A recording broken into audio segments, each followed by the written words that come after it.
रही हूँ। आज हम पुरुषोत्तम मास के 13वें अध्याय का अध्ययन कर रहे हैं। बोलो पुरुषोत्तम भगवान की जय। 13वां अध्याय। ऋषि बोले, हे वक्ताओं में श्रेष्ठ महाभाग सूदी, धनधनवा राजा को पुरुषोत्तम के सेवन से राज्य, पुत्र, पौत्रादि और पतिव्रता स्त्री कैसे मिली तथा योगियों को भी दुर्लभ लोक की कैसे प्राप्ति हुई। सो हे तात, आपके मुख कमल से बार बार कथा के सार को सुनकर हम लोगों की तृप्ति नहीं होती, अतः इस पुरातन इतिहास को विस्तार से कहिए। हमारे भाग्य बल से ही ब्रह्मा ने आपको यहाँ भेजा है। सूत जी बोले, हे ब्राह्मणों, नारायण मुनि ने नारद जी से जो कहा था वही पुरातन इतिहास में आप लोगों से कहता हूँ। पाप नाशक धनवा का चरित्र जैसा मैंने गुरु जी के मुख से सुना है, वही आप सब मुनि लोग सुनो। श्री नारायण बोले, हे ब्राह्मण, आकाश गंगा की तरह पवित्र करने वाली सुंदर पुरानी धनवा राजा की कथा को मैं कहता हूँ, तुम सुनो। हृदय देश का रक्षक, बुद्धिमान, सत्यवादी, पराक्रमी चित्तधर्मा नाम का राजा था। उसका पुत्र महातेजस्वी, सर्वगुण संपन्न, सत्यवादी, धार्मिक, सदाचारी धनधनवा नाम से विख्यात हुआ। उसके विशाल नेत्र थे, चौड़ी छाती और लंबी भुजाएं थी। ऐसे गुण समूह के साथ वह धनधनवा राजा नित्य प्रति बढ़ने लगा। वह चतुर धनधनवा एक बार के सुनने से ही अध्ययन कर लेता था, मानो पूर्व से ही वेद पढ़े हुए ऐसा प्रकट होता था। चारों वेदों को पढ़ने के बाद गुरु को दक्षिणा दे उनका विधिवत सम्मान कर वह बुद्धिमान राजकुमार गुरु की आज्ञा से अपने पिता के नगर को गया। नगर निवासी उसे देखकर बड़े आनंदित हुए और उसके पिता चित्तधर्मा भी अपने पुत्र को देखकर परम प्रसन्न हुए, क्योंकि धर्म को जानने वाली युवराज प्रजा पालन में समर्थ हो गए। इस संसार में इससे बढ़कर और कौन सुख हो सकता है। राजा ने मन में सोचा, अब मैं दो भुजाधारी मुरलीधर प्रसन्न मुख शांत भक्तों को अभय करने वाले श्री कृष्ण की आराधना करूंगा। जैसे ध्रुव, अम्बरीश, याति, शयाति, शिवी, रतिदेव, शशबिंदु, भागीरथी, विष्णु, भीष्मु, विदुर, दुष्यंत, भरत, पृथु, उत्तानपाद, प्रहलाद, विभीषण आदि ये सभी भोगों को छोड़कर भगवान पुरुषोत्तम की आराधना कर परम पद को प्राप्त हुए। इसलिए मैं भी स्त्री घर पुत्रादि के स्नेह रूपी बंधन को तोड़कर वन में जाकर हरि का भजन करूंगा। मन में ऐसा निश्चय करके चित्तधर्मा अपने पुत्र धनवनवा को राजपाट सौंपकर विरक्त हो पुलह ऋषि के आश्रम को चले गए, जहाँ सब कामनाओं का परित्याग कर निराहार रहकर निरंतर श्री कृष्ण भगवान का स्मरण करते हुए तप करने लगे। बहुत समय तक तप करके वे अंत में भगवान के परम धाम को चले गए। जब धनधनवा ने अपने पिता की वैष्णवी गति को सुना, वह चित्त में उनके वियोग का दुख हुआ, परंतु परम धाम की प्राप्ति से उन्हें हर्ष भी हुआ। पश्चात विद्वानों की कथा अनुसार पिता का शास्त्र विधि अनुसार सब कर्म किया। नीति शास्त्र में निपुण पुण्यात्मा राजा धनधनवा पुष्करावर्तक नामक नगर में राज्य करने लगा। विदर्भ देश के राजा की अद्वितीय सुंदरी कन्या धनधनवा की गुण सुंदरी नाम की सुशील स्त्री थी, जिससे सुंदर एवं चतुर चार पुत्र सुलक्षणा, चारुमती नाम की एक पुत्री उत्पन्न हुई।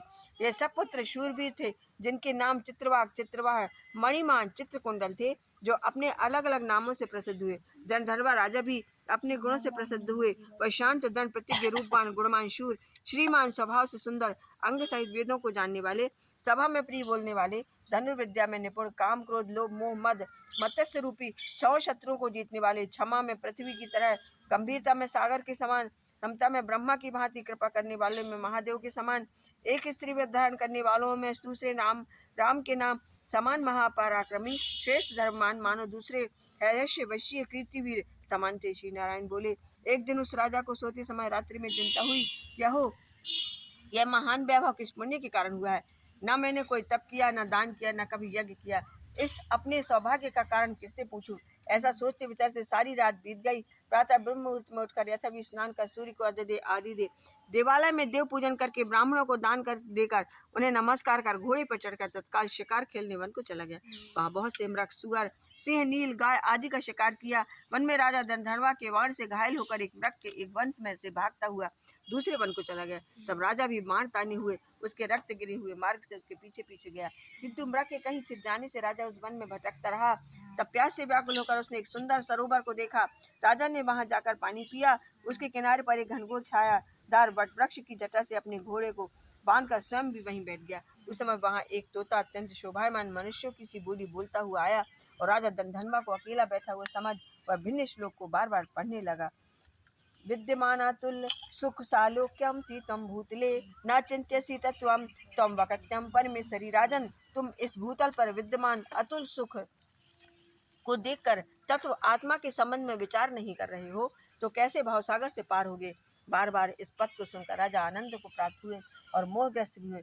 तोता सार गर्भित कठोर नारियल के समान गंभीर पद को बार बार क्यों पढ़ता है, जो बड़ी कठिनाई से समझ में आने योग्य है। क्या ये श्री सुखदेव जी है? श्री कृष्ण के सेवक मुझ संसार में डूबे हुए मूल को परीक्षित की भांति कृपा करके उद्धार करने आए हैं। ऐसा सोच ही रहे थे, इतने में ही उनकी सेना भी राजा को ढूंढते ढूंढते वहां गई। उधर तोता भी राजा को आत्मबोध कराकर अंतर ध्यान हो गया। राजा अपने नगर में आकर तोता के वाक्य का स्मरण करते रहा। उन्होंने भोजन पानी सब छोड़ दिए, गुमसुम हो गए, किसी के बोलने से भी नहीं बोलते। तब रानी ने एकांत में आकर राजा से प्रेम सहित कहा, हे राजन, आज ऐसे उदास क्यों हो रहे हो? उठिए उठिए, भोजन पानी कीजिए और बातचीत कीजिए। इस प्रकार रानी के समझाने पर भी राजा देवताओं को भी दुर्योग तोता के सत्य वचन स्मरण कराता रहा और कुछ भी न बोला। तब रानी दीर्घ श्वास लेकर अपने पति के मानसिक दुख से अत्यंत पीड़ित हुई और स्वामी की कठिन चिंता के कारण को नहीं जान सकी।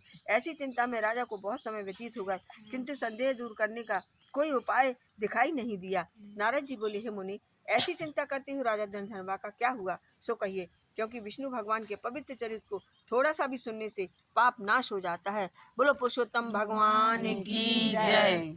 आज हम पुरुषोत्तम मास की 13वें अध्याय की कथा पुष्य मंदिर में कर रहे हैं। ये भारत का एकमात्र पुष्य मंदिर है। बोलो शंकर भगवान की जय। मात नर्मदे हर हर हर महादेव, काशी विश्वनाथ शंभो।